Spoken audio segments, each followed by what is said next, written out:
अपने पराये एक ऐसी कहानी है जो रिश्तों के उलझाव और परायापन की भावना को उजागर करती है। यह कहानी एक समान भारतीय परिवार की है, जहाँ प्यार, समझ और विश्वास के साथ साथ कुछ ऐसी समस्याएं भी होती हैं जो कभी-कभी रिश्तों में दूरियां बना देती है। यह कहानी एक परिवार पंकज और निशा की है। पंकज एक मेहनती व्यक्ति है जो एक छोटे से शहर में अपने परिवार के साथ रहता है।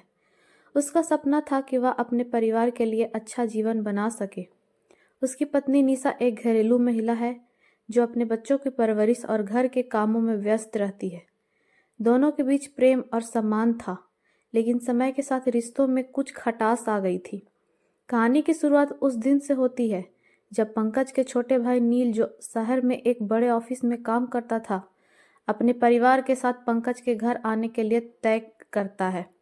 नील और उसकी पत्नी साक्षी बड़े शहरों की सुविधाओं से घिरे हुए थे और उनका जीवन पंकज के छोटे से शहर और साधारण परिवार से बहुत अलग था। यह परिवार पंकज के लिए हमेशा से एक पराया जैसा था, क्योंकि वह हमेशा अपने छोटे भाई की समृद्धि और ऐश्वर्य से अजनबी था। निशा को हमेशा यह खटकता रहता था कि उसका पति नील के परिवार से क्यों इतना प्रभावित रहता है। नील और साक्षी की बेपरवाही और दिखावा निशा को बहुत चुभता था, लेकिन वह इसे अनदेखा कर देती थी क्योंकि उसे अपने परिवार की शांति और स्थिरता बनाए रखने की चिंता थी। एक दिन नील और साक्षी अपने बच्चों के साथ पंकज के घर आते हैं।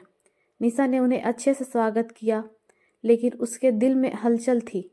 वह महसूस करती थी कि नील और साक्षी को उनके साधारण जीवन के मुकाबले कुछ भी अच्छा नहीं लगता। पंकज और नील के बीच बातचीत शुरू होती है, जिसमें नील अपनी नौकरी, उसकी संपत्ति और उसकी शानदार जीवन शैली का ढेरों बार जिक्र करता है। पंकज, जो अपने छोटे से जीवन में संतुष्ट था, इन बातों को नज़रअंदाज करता है। वह हमेशा चाहता था कि उसका परिवार खुश रहे, लेकिन यह स्थिति धीरे धीरे तनावपूर्ण होने लगी थी। निशा और साक्षी के बीच भी हल्की सी असहमति होने लगी थी। साक्षी ने निशा को बताया कि उनका बेटा, जो अच्छी शिक्षा लेने के लिए बड़े शहर में गया था, अब बहुत अच्छा कर रहा है, जबकि पंकज के बच्चों का भविष्य उसके हिसाब से ठहर सा गया था। निशा को यह बात चुभी और उसका दिल छटपटा उठा। उसने महसूस किया कि वह जितना भी कर ले, उसे कभी अपने परिवार में अपना महसूस नहीं हो पाता। हर समय उसे ख्याल रहता था कि वह हमेशा पराई तो नहीं हो जाएगी। निशा ने एक दिन पंकज से अपनी भावनाओं को साझा किया।